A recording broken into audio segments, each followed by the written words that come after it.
shepherd's dog had a master who didn't take care of him, but often let him suffer the greatest hunger. At last, the dog could bear the neglect no longer, so he took to his heels, and off he ran in a very sad and sorrowful mood. On the road, he met a sparrow that said to him, "Why are you so sad, brother dog?" "Because," said the dog, "I'm very, very hungry and have nothing to eat." "If that's all," answered the sparrow, "come with me into the next town, and I'll soon find you plenty of food." So on they went together into the town, and as they passed by a butcher's shop, the sparrow said to the dog, "Stand there a while, till I peck you down a piece of meat." So the sparrow perched upon the shelf, and having first looked carefully about her to see if anyone was watching her, she pecked and scratched at a steak that lay on the edge of the shelf, till at last down it fell. Then the dog snapped it up and scrambled away with it into a corner, where he soon ate it all up. "Well," said the sparrow, "you shall have some more if you will, so come with me to the next shop, and I'll peck you down another steak."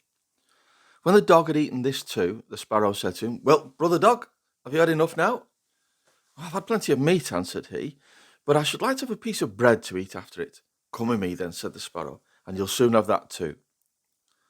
So she took him to a baker's shop, and pecked at 2 rolls that lay in the window till they fell down, and as the dog still wished for more, she took him to another shop, and pecked down some more for him. When that was eaten, the sparrow asked him whether he'd had enough. "Yes," he said, "and now let's walk a little bit out of town." So they both went out onto the high road, but as the weather was warm, they had not gone very far before the dog said, "I'm so tired, I should like to take a nap." "Very well," answered the sparrow, "you do that, and in the meantime I'll perch on that bush." So the dog stretched himself out on the road and fell fast asleep.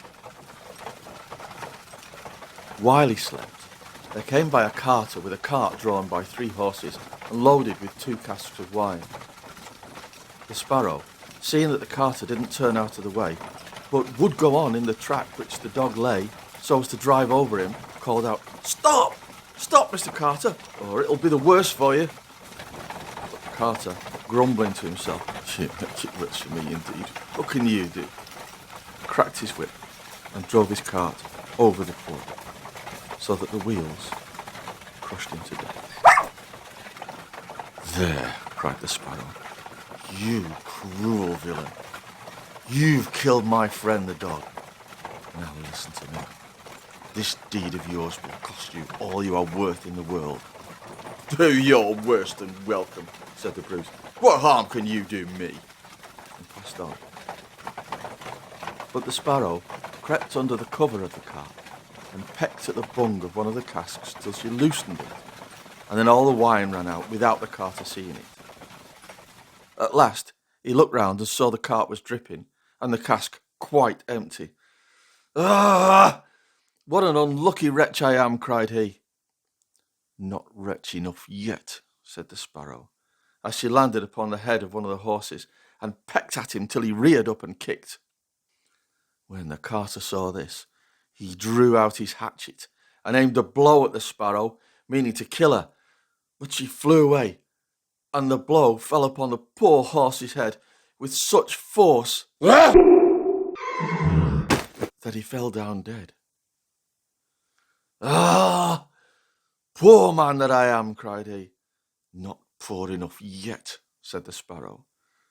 And as the carter went on with the other 2 horses, she again crept under the tilt of the cart and pecked out the bung of the second cask, so that all the wine ran out.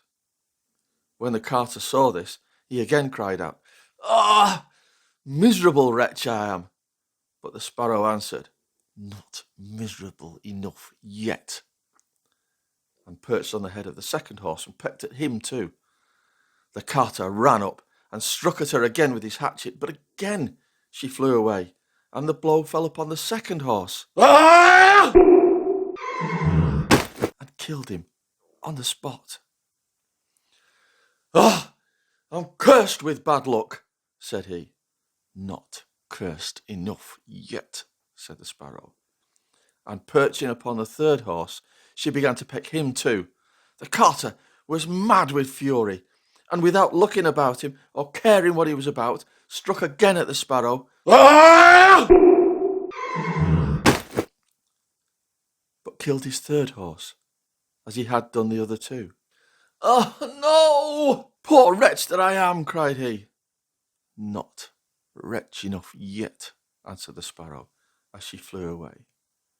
"Now I will plague and punish you at your own house." The carter was forced at last to leave his cart behind him and go home, overflowing with rage and vexation. "Oh, lass," he said to his wife, "what bad luck has befallen me. My wine is all spilt, and my horses, all three, dead." "Alas, husband," she replied, "and a wicked bird has come into the house, and has brought with her all the birds in the world, I'm sure, and they've fallen on the corn in the loft, and they're eating it up at such a rate." Away ran the husband upstairs, and saw thousands of birds sitting upon the floor, eating up all his corn, with the sparrow in the middle of them. "Ah! Hopeless soul that I am!" cried the carter, for he saw that the corn was almost all gone. "Not hopeless enough yet," said the sparrow. "Your cruelty shall cost you your life yet." And away she flew. The carter, seeing that he had lost all that he had, went down into his kitchen and was still not sorry for what he'd done, but sat himself angrily and sulkily in the chimney corner. But the sparrow sat on the outside of the window and cried, "Carter, your cruelty shall cost you your life." With that, the carter jumped up in a rage, seized his hatchet and threw it at the sparrow, but it missed her and only broke the window. "Ah!"